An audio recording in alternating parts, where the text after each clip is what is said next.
Hello everyone, welcome sa ating daily devotions for today, and it's Christmas Day. Merry Christmas everyone.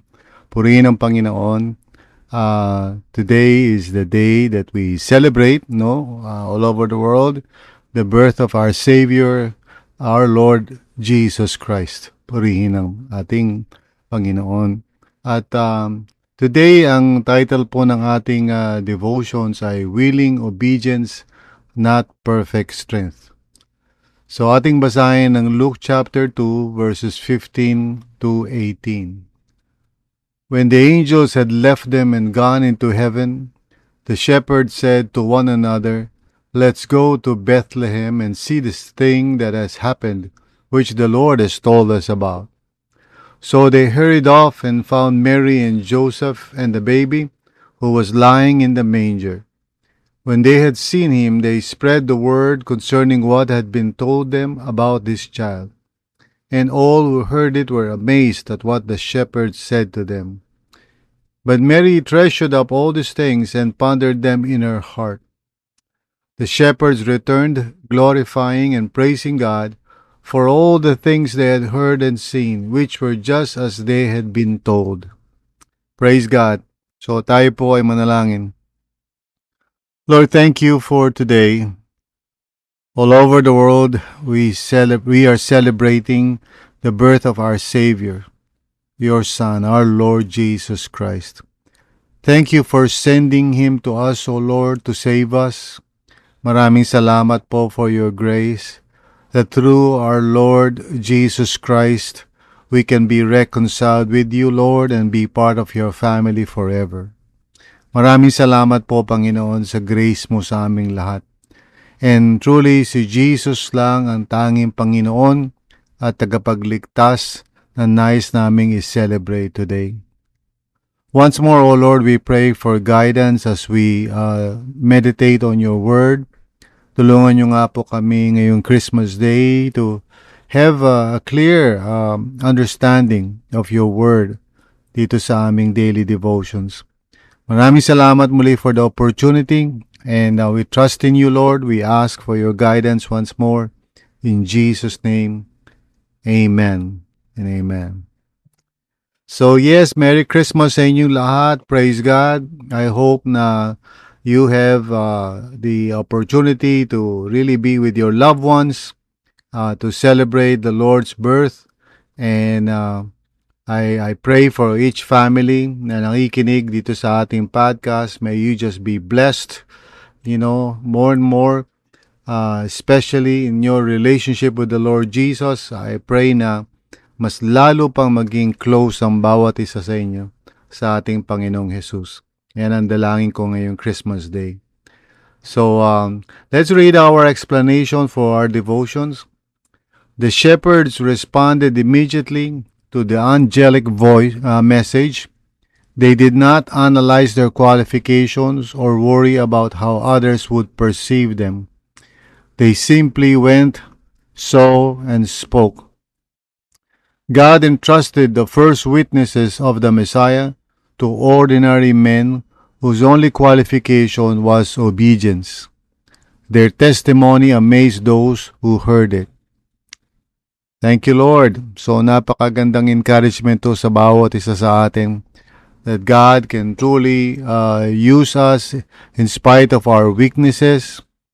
Katulad din ng mga shepherds whose only qualification is that they are willing to obey.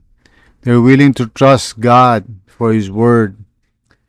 Ngayong Pasko, maraming mga gatherings, maraming pagtitipon.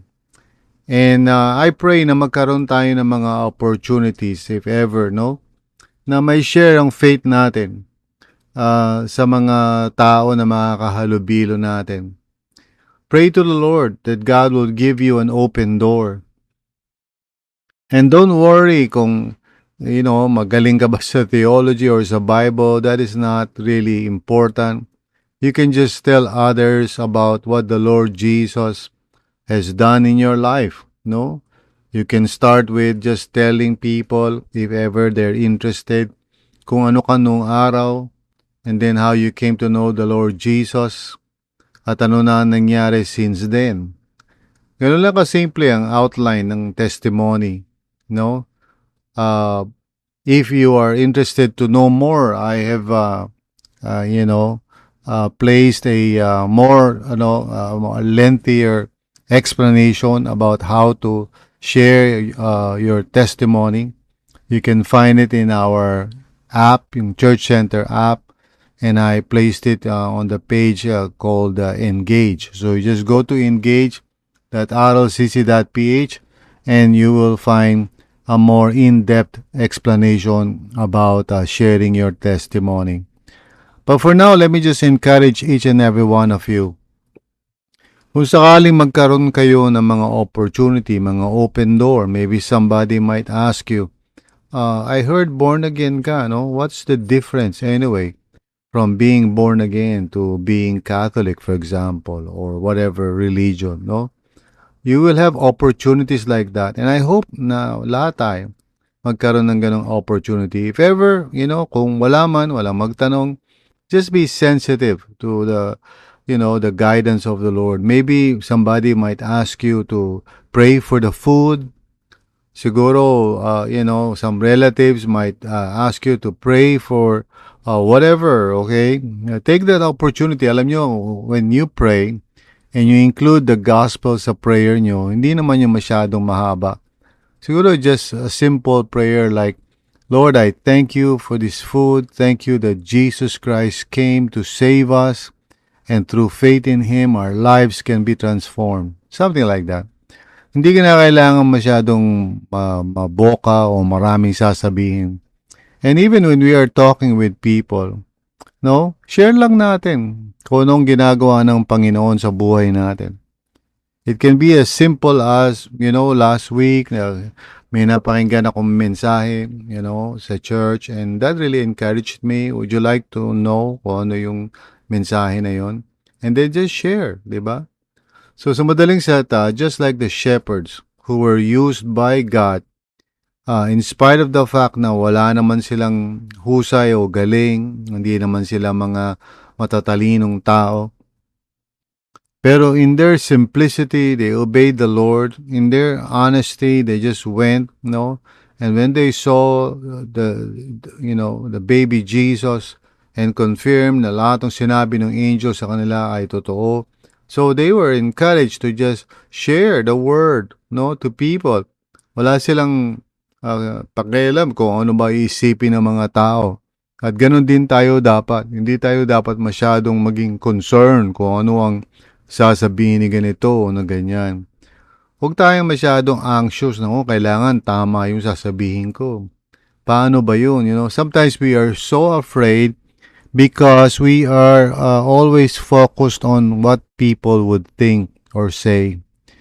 Doon kasi tayo nakafocus, kaya tayo kinakabahan, kaya tayo na-intimidate, kasi gusto natin na mag-approve ang mga tao sa atin. Let me encourage you right now, katulad ng mga shepherds, they don't care any less kung anong sasabihin ng mga tao. Wala silang pakialam kung sabihin ng mga tao, mga shepherds lang kayo, ano mga pinagsasabi niya.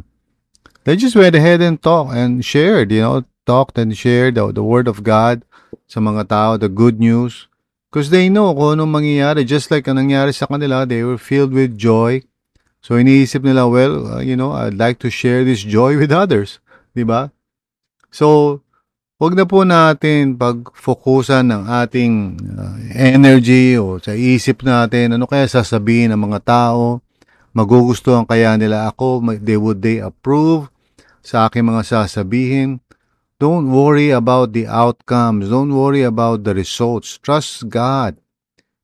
Gagamitin ka niya kahit na ordinaryo ka lang na tao. And in your weakness, kahit sabihin mo, hindi ako masyadong mahusay magsalita. In your weakness, God will use you. Yeah, God is just, looking for people who are available, who are willing. Hindi siya naghahanap ng mga magagaling, ng mga mahuhusay magsalita. Kahit na ikaw lang, simple ka in your own simplicity, just open your mouth, talk about how the Lord, touched your life. I mean, lahat naman tayo, we're capable of telling stories to people, di ba?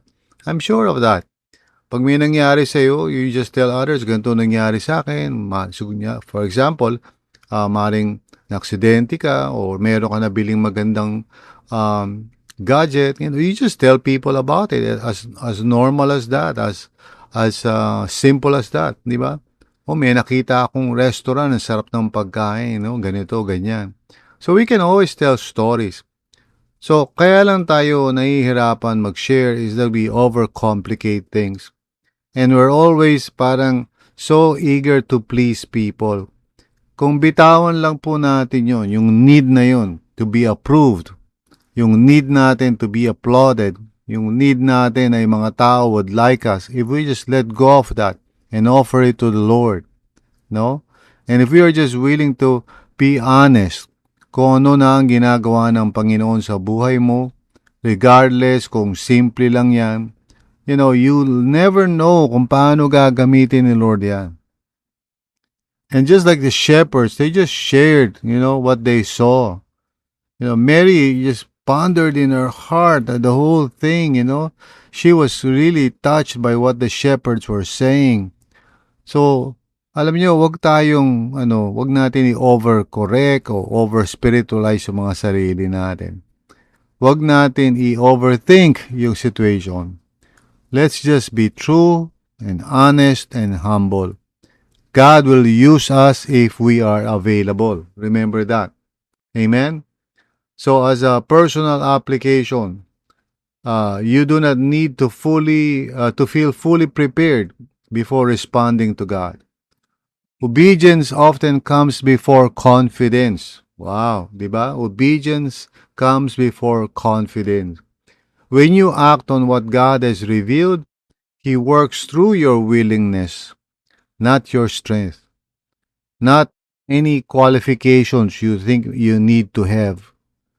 You just trust God and you open your mouth and you let others know that Jesus has blessed you. That's all. It doesn't have to be complicated, mga kapatid. I hope and pray na itong mga holiday season na ito, itong Christmas, magkaroon tayo ng maraming opportunities to talk about the Lord Jesus. Kahit sa mga simpleng paraan, don't overdo it, just be sensitive. Don't force people. Huwag mong ipilit ang sarili mo. Just trust God, offer your life to the Lord, pray, sabihin mo lang, Lord, gamitin mo lang ako this Christmas, and let the Lord just guide you. He may or may not, whatever, you don't have to worry about that, but God would use you as you are willing to be used by God. So don't be afraid and don't be anxious. Just let go and trust God. Amen. So here is our suggested prayer for today. God, give me a willing heart. Help me obey you promptly, even when I feel unqualified or afraid. Use my obedience for your glory. Amen. So, wag natin kalilimutan, obedience often comes before confidence. Let go and let God use you. And you'll be amazed how the Lord will use you. So kung nakikinig ka ngayon, just trust God. Just pray a simple prayer and ask the Lord to use you. Today, tomorrow, next few days, habang ang mga tao are really very festive and open, perhaps to spiritual conversations.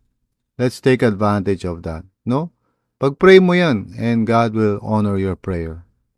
So let me pray for all of us. Lord, tulungan niyo po kami itong holiday season na maging ready, maging sensitive kami if ever merong opportunity for us to share our faith. Just like the shepherds, Lord, hindi ka naghahanap ng mga tao magagaling, mahuhusay magsalita. You're just looking for people like us, Panginoon, na willing to trust you, willing to obey, kahit na sa simpleng pamamaraan. So I ask Lord, I ask for your blessing upon each and everyone. Give us opportunities, Lord, to share our faith this Christmas time. Maraming salamat po, dear God. Thank you, Lord. It is in Jesus' name we pray. Amen and amen. Well, I hope that you will enjoy your time with your family today. I pray for God's blessings for you. Enjoy, the company of your loved ones and friends. Kung ano man, and be content regardless kung ano ang ibibigay ni Lord sa inyong provisions or kahit simple lang. Just be confident in the Lord that He is the God who loves you and will bless you, more than you can ever imagine or think of. So enjoy yourselves and be with your family. Bless your family. Pray for your family. Pray for your friends. And always be ready to share the hope that you have in your heart concerning Christ Jesus our Lord. God bless you, everyone.